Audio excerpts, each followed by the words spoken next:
সবাইকে স্বাগত। আশা করি আপনারা সকলে ভালো আছেন। আপনাদের পরীক্ষাটি লিখিত হবে। আজকে একটি লিখিত পরীক্ষার প্রশ্ন প্যাটার্ন নিয়ে এসেছি।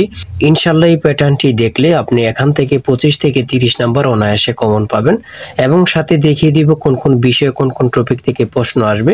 ধৈর্য সহকারে সম্পূর্ণ ভিডিওটা দেখেন, ইনশাআল্লাহ আপনি পরীক্ষায় পাস করবেন। দেখেন, আপনাদের পরীক্ষাটি লিখিত হবে, তাই আজকে একটি লিখিত পরীক্ষার প্রশ্ন প্যাটার্ন নিয়ে কিন্তু হাজির হয়েছি। এখানে রয়েছে সর্বপ্রথম সন্ধি বিচ্ছেদ করুন। দেখেন, লিখিত পরীক্ষাটা কি এটা আপনাকে আগে বুঝতে হবে। লিখিত পরীক্ষা হচ্ছে সন্ধি বিচ্ছেদ থাকবে, বিপরীত শব্দ থাকবে, এক কথা প্রকাশ থাকবে, তারপরে বাগধারা থাকবে, ট্রান্সলেট থাকবে, ফিল ইন দ্য গ্যাপস থাকবে, প্রিপোজিশন থাকবে, আর্টিকেল থাকবে। শর্ট করে 5 নম্বরের জন্য একটি প্যারাগ্রাফ থাকবে, কিছু অঙ্ক থাকবে, সর্বশেষ সাধারণ জ্ঞান থাকবে। লিখিত পরীক্ষা মানে এতটুকুই। আমার কথা বুঝতে পারছেন? দেখেন, সর্বপ্রথম রয়েছে সন্ধি বিচ্ছেদ করুন। এখানে 4টা সন্ধি বিচ্ছেদ থাকবে। আপনি যদি 4টা পারেন, 4টার জন্য 4 নাম্বার দেয়া থাকবে, অর্থাৎ প্রত্যেকটি প্রশ্ন পারলে আপনাকে 1 নাম্বার দেয়া হবে। দেখেন, 2 নম্বরে রয়েছে কি বিপরীত শব্দ লিখুন। বিপরীত শব্দটি সমাধান করে দেওয়ার আগে ছোট্ট একটি কথা মধ্যে দিয়ে বলে রাখি, আপনারা যারা পরীক্ষা দিবেন আপনাদের জন্য একটি স্পেশাল শর্ট করে চূড়ান্ত সাজেশন তৈরি করা হয়েছে। সাজেশনটি নিতে স্ক্রিনে দেওয়া হোয়াটসঅ্যাপ নাম্বার রয়েছে, ইমো নাম্বার রয়েছে, দুটোর মধ্যে যে কোনো একটি মেসেজ করে সাজেশনটি সংগ্রহ করুন। সাজেশনের মূল্য মাত্র 100 টাকা। আমি বলি, আমাদের সাজেশনটি তারাই পড়বেন যারা চাকরির কারণে, বিভিন্ন কাজের কারণে পড়তে সময় পান না বা একটু দুর্বল, পড়ালেখা একটু কম বোঝেন। শুধু আমাদের সাজেশনটি পড়ে পরীক্ষা দিতে গেলে আপনি উত্তীর্ণ হয়ে যাবেন। তাই দেরি না করে অতি দ্রুত সাজেশনটি সংগ্রহ করুন। সাজেশনের মূল্য মাত্র 100 টাকা। 100 টাকার বিনিময়ে হলেও প্রত্যেকে আমাদের সাজেশনটি সংগ্রহ করবেন, ইনশাআল্লাহ আপনি পরীক্ষায় পাশ করে যাবেন। 2 নম্বরে রয়েছে বিপরীত শব্দ লিখুন। এখানে 4টা বিপরীত শব্দ দেয়া আছে, 4টার জন্য 4 নাম্বার দেয়া থাকবে। আপনি যদি পারেন 4 নাম্বার পেয়ে যাবেন। তারপরে 3 নম্বরে রয়েছে এক কথায় প্রকাশ করুন। এখানে 4টি এক কথায় প্রকাশ দেয়া আছে, 4টার জন্য 4 নাম্বার। তারপরে 4 নম্বরে রয়েছে অর্থ সহ বাগধারা লিখুন। এখানে বাগধারা 4টা বাগধারা দেয়া আছে, প্রত্যেকটা বাগধারা যদি পারেন 1 নাম্বার করে পেয়ে যাবেন। 4টার জন্য 4 নাম্বার আপনি পাবেন। দেখেন, লিখিত পরীক্ষা কিন্তু বেশি আনইজি কিছু না। যদি আপনি পরীক্ষার প্রশ্ন প্যাটার্ন এবং কি সঠিক একটি সাজেশন পান, তাহলে লিখিত পরীক্ষা পাস করা একদম ইজি বললেই চলে। শুদ্ধ বানান লিখুন। এখানে অশুদ্ধ বানান দেয়া আছে, এদিকে শুদ্ধ সঠিক করে লিখতে হবে। প্রত্যেকটার জন্য 1 নাম্বার করে, 4টা দেয়া আছে, 4 নাম্বার পেয়ে যাবেন। তারপরে 6 নম্বরে দেয়া আছে কারেক্ট দ্য সেন্টেন্স, অর্থাৎ এই বাক্যগুলো সঠিক করে আপনারা লিখতে হবে। ঠিক আছে, 5টা দেয়া থাকবে, 5টার জন্য 5 নাম্বার।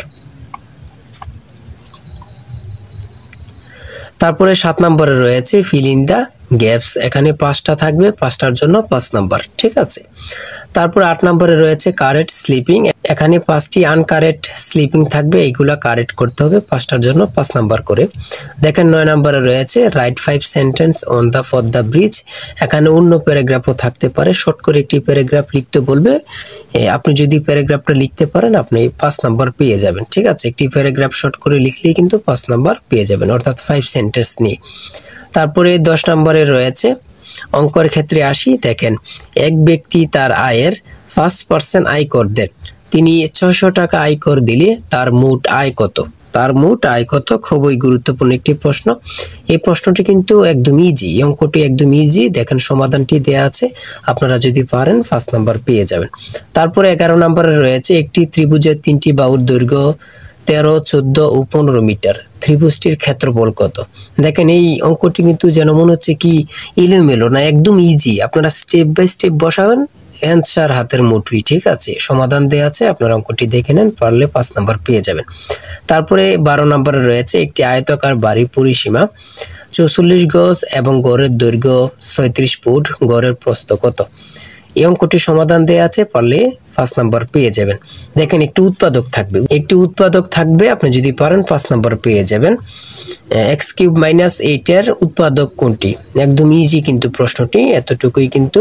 তারপরে কি রয়েছে আমরা দেখি। তারপরে রয়েছে একটি স্কুলে ডিল করার সময় 8, 10 এবং 15 সারিতে সাজানো হয়, তবে অথবা ওই স্কুলে ন্যূনতম কতজন ছাত্র রয়েছে? এগুলো যদি আপনি লসাগু করেন, লসাগু করলে কিন্তু মানটা বের হয়ে যাবে, 120 সঠিক উত্তর চলে আসলো। তারপরে রয়েছে সাধারণ জ্ঞান, লাস্টে দিয়ে রয়েছে 71-এর ডায়েরি কে লিখেছেন। 14 নম্বরে রয়েছে 71-এর ডায়েরি কে লিখেছেন। কত পরীক্ষায় যে আসছে আল্লাহ ছাড়া কেউ জানে না। সুপিয়া কামাল। সড়ক পরিবহন ও সেতু মন্ত্রণালয়ের ইংরেজি নাম কি? Ministry of road transport and bridge. তারপরে রয়েছে 16 নম্বরে রয়েছে ছন্দের কবি কে, খুবই গুরুত্বপূর্ণ, সত্যেন্দ্রনাথ দত্ত। তারপরে 17 নম্বরে রয়েছে আন্তর্জাতিক মাতৃভাষা দিবস কবে থেকে পালিত হয়, 2000 সাল থেকে, গুরুত্বপূর্ণ প্রশ্ন উত্তর। 18 নম্বরে রয়েছে পূর্ণরূপ লিখুন, এখানে 3টা পূর্ণরূপ দেওয়া আছে, 4টা পূর্ণরূপ থাকতে পারে, 5টা পূর্ণরূপ থাকতে পারে, 5টা পূর্ণরূপ থাকতে পারে, কিন্তু পূর্ণরূপ থেকে থাকবে 2 থেকে 3 নাম্বার অবশ্যই থাকবে। এই পূর্ণরূপগুলো আপনারা দেখে নেন। তারপরে সর্বশেষ 19 নম্বরে রয়েছে বাংলা নববর্ষ বিষয়ে 6টি বাক্য লিখুন। দেখেন আপনারা অনেকে মনে করতেছেন নববর্ষ সম্পর্কে তো আমরা বানিয়ে লিখতে পারবো। লিখিত পরীক্ষায় কখনো বানিয়ে লিখবেন না, অযথায় কোনো কথা লিখবেন না, ঠিক আছে? হয়তো কোনো কথা লিখবেন না, যে মূল কথাগুলো লিখবেন, ইনশাআল্লাহ আপনি পরীক্ষায় পাশ করে আসতে পারবেন। লিখিত পরীক্ষা মানে এতটুকুই, ঠিক আছে?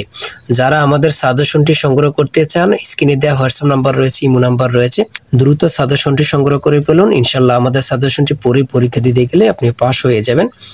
আর বিশেষ করে বলে রাখি, আমাদের চ্যানেলটি সাবস্ক্রাইব ও পেজটি ফলো দিয়ে রাখলে পরীক্ষার প্রশ্ন সমাধান, পরীক্ষার রেজাল্ট সকল কিছু সবার আগে পেয়ে যাবেন। তাই সবাই ভালো থাকবেন, সুস্থ থাকবেন। আজকের ভিডিও এই পর্যন্ত। আল্লাহ হাফেজ।